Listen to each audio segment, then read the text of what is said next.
This is part 3 of America's Secret Establishment, an Introduction to the Order of Skull and Bones by Professor Antony Sutton. Professor Antony Sutton has also written the two books that are pictured on this slide, Wall Street and the Rise of Hitler and Wall Street and the Bolshevik Revolution, which I will cover in separate videos. But for today's purposes, since part 3 is about how the order creates war and revolution, and Dr. Sutton uses the Hitler versus the communist story as his thesis and antithesis, I wanted to make sure that everybody understood that we were talking about two other books that he wrote before this particular book, The Order of Skull and Bones, was written. So, summary of the main ideas from part 3 of America's Secret Establishment. First, the order operates under the philosophy of the Hegelian dialectic, that is, out of conflict comes synthesis or change. The conflict must be engineered by creating two sides, pitting them against one another, and then out of the ashes, a new world order is created. It is important that the conflict be managed, not solved. The goal is not to solve problems, but to use them to further the ends of the organization. This is what is meant by the phrase, never let a good crisis go to waste. The Hegelian dialectic involves an existing force, meaning the thesis, which generates a counterforce, the antithesis, and out of the chaos comes change or a synthesis. This conflict must be artificially created and carefully managed in order that the order can control the synthesis to the greatest degree possible. To this end, the order encouraged and developed both revolutionary Marxism and National Socialism. And of course, we are taught in establishment textbooks that these two forces are opposed to one another when in reality they are two sides of the same coin. This is why international bankers fund both sides in war. It is all about benefiting the few. As Major General Smedley Butler concluded after 33 years in the U.S. military, war is a racket. It is about making a profit. That is why the order foments war and revolution. And I'll be talking about Smedley Butler and his book, War is a Racket, in another video. Once again, we see through Professor Sutton's research that the establishment view of the history of war is that it is merely the result of conflicting forces that are accidental in nature. In fact, nothing could be further from the truth. Sutton argues that war is always the result of deliberate actions taken on the part of those in control and for their ultimate benefit. Textbooks never seem to cover the topic of how these wars and revolutions are financed. When one looks into this matter, one sees an entirely different story unfold. Always follow the money. One of the most significant ideas Sutton discusses is the fact that communist and elite capitalists are bitter enemies. Instead, he says, no, Marxists and Nazis are funded by the same groups. The only question remains, how is this accomplished? Sutton's position in this book is that two main vehicles were used to this end: the Guarantee Trust Company of New York and Brown Brothers Harriman, private bankers, investment firm of New York. Both of these organizations have had members of the order among their ranks. Sutton gives the example as a thesis of Marxist Russia, funded by the aforementioned financiers. This led to the 1917 Bolshevik Revolution. The antithesis is the funding of Nazi Germany by the same group of financiers, which leads, of course, to Hitler's rise to power. The clash between these two groups produces the conflict, World War II, which generates enormous profits for the financiers. The end result are the synthesis, which is the post-World War II world and the creation of the United Nations as the first step to creating an internationalist New World Order. That same internationalist order that Rockefeller, in the last video that I talked about the quote from Rockefeller, said that he and his family were accused of, and he said he was proud of it. Professor Sutton goes into a great deal of detail about how each of these situations came about in two separate books, which I have shown on this page, Wall Street and the Bolshevik Revolution and Wall Street and the Rise of Hitler. Suffice it to say here that he outlines the process and provides supporting documents as well. That's one of the reasons I really admire Professor Sutton's work, is because he relies on government documents and primary documents as sources. And that is, in fact, where we really need to go. If we're going to be true historians, we really want to get to the bottom of what went on. We need to look at primary source documents. And unfortunately, that fact is rarely stressed among students in history classes.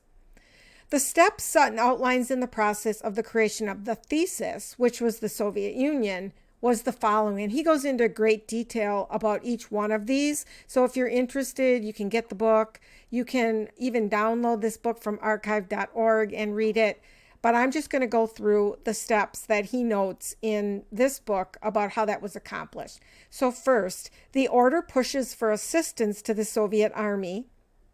Next, the order pushes for the Soviets in the United States. Next, how the order developed the stagnant Soviet Union.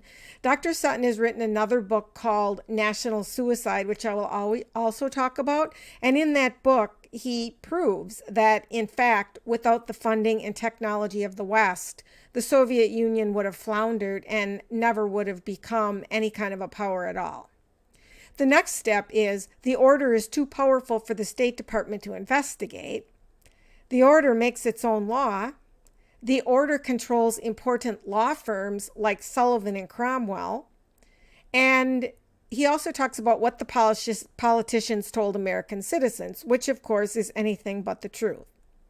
The steps Sutton outlines in the process of the creation of the antithesis, which is the funding of the Nazis, was, first, the Nazis were financed by Wall Street.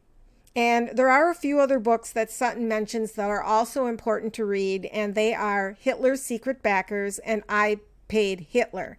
And I was able to find copies of both of these books. I had to scrounge around to find them. The I Paid Hitler book, I think I downloaded from the Library of India, which is where I find a lot of books that seem to be suppressed in this country.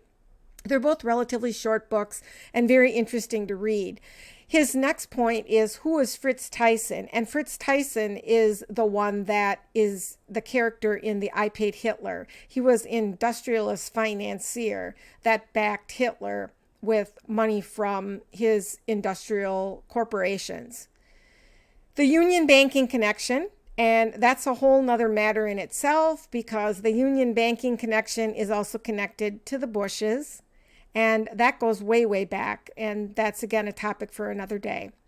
Profit from the conflict. Much of the Chase Bank collaboration with the Nazis was only a very preliminary investigation of this was done. And there was a lot of collaboration between Chase Bank and funding the Nazis. But suspiciously, a very preliminary investigation of this was carried out and then killed on orders from Washington, D.C. Conclusion, the corporate segment of the elite profited from Lend-Lease to the Soviets and by underground cooperation with Nazi interests. Sutton also notes that the political wing of the order had plans for a new dialectic for the post-World War II era. So after World War II was over, this dialectic thing just keeps repeating and repeating and repeating over and over and over again. As for my comment, critique, and analysis, this section of the book really resonated with me, particularly because, of course, I had already read and studied Smedley Butler's War is a Racket book. And very few people are aware that General Smedley Butler, probably the most decorated U.S. Marine in U.S. history, was approached by a group of these elite high net worth individuals who were connected to firms like Sullivan and Cromwell and Brown Brothers investment firm. Smedley Butler was approached by this group of people, and they literally wanted him to overthrow the government of FDR and help them to bring in a military dictatorship into the United States. And of course, he would be the head of it.